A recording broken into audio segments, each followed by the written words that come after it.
जिन दिक्कतों का सामना कर दुर्ग की यामिनी डीएसपी बनी है ना, उतनी दिक्कतें तो आपकी जिंदगी में होंगी भी नहीं। जी हाँ, बात कर लेते हैं आज इस पर। दरअसल सीजीपीएससी के बीते दिन रिजल्ट आए, उसके बाद से ही यामिनी सदार जमकर चर्चाओं में।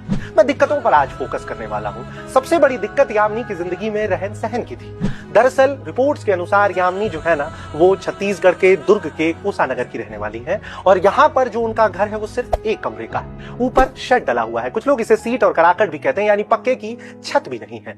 बाहर जो गलियां है ना, वो काफी तंग है। तंग इतनी कि 3-4 लोग अगर एक साथ खड़े हो जाएं तो शायद ठस ठस के वहां खड़ा होना पड़ेगा। सिर्फ इतना ही नहीं, मानसून के दौरान तो वहां पर इतना पानी भर जाता है कि इतना पानी भर जाता है, लोग काफी परेशान होते हैं। यामिनी का घर भी उस बाढ़ में डूब जाता है। अब थोड़ा आगे चलते हैं। पारिवारिक दिक्कत। यामिनी बेहद गरीब परिवार से आती है। माँ दूसरों के यहाँ खाना बनाने का और जूठे बर्तन साफ करने का काम करती हैं। वहां से कमाए कुछ चंद पैसों से परिवार का जीवन यापन करती हैं। पिता जो थे वो पहले प्लांट में नल खोलने और बंद करने का काम किया करते थे, अब वो गार्ड है।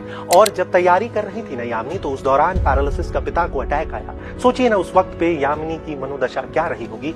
बिगड़ते मानसिक स्थिति पर काबू पाते हुए यामिनी ने डट कर अपनी तैयारी जारी रखी। तीसरे की बात करते हैं। तीसरा क्या? पैसों की दिक्कत। किसे नहीं होती है? आपके मन में भी यही आ रहा होगा। हाँ, ये सच तो है, मगर यामिनी के साथ तो स्थिति और ज्यादा कठिन थी। माता पिता बहुत कम पैसे कमाते थे, कैसे घर में रहती थी वो बता चुका हूं। छोटी बहन आसपास के बस्ती के बच्चों को पढ़ाती, कुछ चंद रुपए उसके पास आते तो अपनी बड़ी बहन को तैयारी के दौरान उपयोग में आने वाली चीजें खरीदने के लिए कुछ थोड़ा बहुत पैसे भेजकर मदद किया करती थी। जो यामिनी है वो रायपुर में रहकर के एक निःशुल्क कोचिंग संस्थान में तैयारी की है और इन्हीं सबके साथ में एक बार तो पैसों की बहुत दिक्कत आई तो वो सब छोड़ छाड़ करके वापस आ गई। तब उस माँ ने, जो माँ दूसरों के यहाँ खाना बना करके अपनी बेटियों को पाली थी, यामिनी से कहा कि जा अधिकारी बनकर ही लौटना। और आखिरकार यामिनी ने इन सारी दिक्कतों से डट कर लड़ाई लड़ते हुए डीएसपी की नौकरी अपने नाम कर ली। मुझे लगा कि यह कहानी आप लोगों तक जरूर लानी चाहिए। हो सकता है कि कईयों की दिक्कत इससे बड़ी होगी। अगर दिक्कत बड़ी है और आप भी यूं ही यामिनी की तरह डट करके कुछ गजब कर जाएंगे तो आपकी भी सफलता की कहानी मैं इसी तरीके से लेकर के आऊंगा। फिलहाल यामिनी, तुम पर तो गर्व है।